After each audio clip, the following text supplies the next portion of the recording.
இறைவன் சோதிக்கக்கூடிய சோதனைகளில் மிக முக்கியமான அடிப்படை சோதனை பயத்தை கொண்டு ஒரு மனிதனை சோதிப்பது. நஷ்டம் ஏற்படும் போதோ, இழப்புகள் ஏற்படும் போதோ, தோல்விகள் ஏற்படும் போதோ முதலாவது அவனுடைய உள்ளத்தில் வருவது பயம்.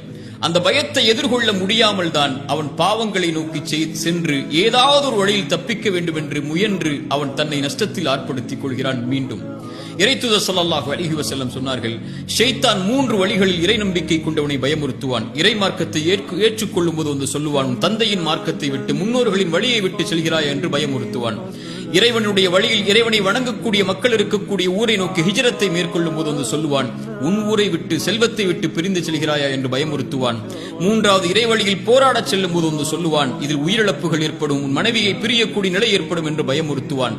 இந்த 3 பயத்தையும் உடைத்தெறிந்து யார் இறைவழியில் போராடி மரணிக்கிறாரோ அவருக்கு சொர்க்கத்தை இறைவன் கட்டாயமாக்குகிறான் என்று இறைத்தூதர் ஸல்லல்லாஹு அலைஹி வஸல்லம் சொன்னார்கள்.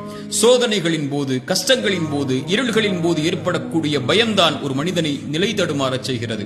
மூசாவின் தாய் பயந்தார்கள், ஃபிரௌன் உடைய கரத்தில் இந்த ஆண் குழந்தை கிடைத்தால் அறுத்து விடுவான் என்று. இறைவன் கூறினான் மூசாவின் தாயை பார்த்து, லா தஹாஃபி, பயம் கொள்ளாதே மூசாவின் தாயே, ஆற்றில் விடு, நான் சொல்கிறேன் விடு, இந்த குழந்தையை உன்னிடத்திலே மீட்டு கொண்டு வருவேன் என்று.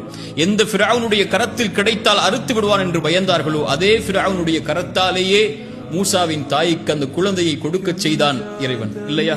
ரசூலுல்லாஹி ஸல்லல்லாஹு அலைஹி வஸல்லமை பற்றி இறைமறை சொல்கிறது, எதிரிகள் எல்லாம் உங்களுக்கு எதிராக ஒன்று திரண்டு இருக்கிறார்கள், அவர்களை பயந்து கொள்ளுங்கள் என்று சொன்னால் அவர்கள் சொல்லக்கூடிய ஒரே வார்த்தை காலு ஹஸ்புனல்லாஹ், இறைவன் ஒருவன் எங்களுக்கு போதுமானவன் என்று. மூசா ஹாரூன் ஃபிரௌனிடத்தில் இறைமறை செய்திகளை எடுத்துச் செல்ல பயந்தார்கள். இறைவன் சொன்னான், லா தஹாஃபா, பயம் கொள்ளாதீர்கள் மூசா ஹாரூன், உங்களோடு கேட்பவனாக பார்ப்பவனாக இறைவன் இருக்கிறான் எடுத்து சொன்னார்கள்.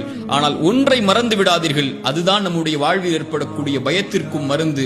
வலா தனியா ஃபீ ذிக்ரி, என் நினைவிலிருந்து விலகி விடாதீர்கள் ஒரு காலம். என்னை பயப்படுங்கள், இந்த உலகமெல்லாம் உங்களை பயப்படும்.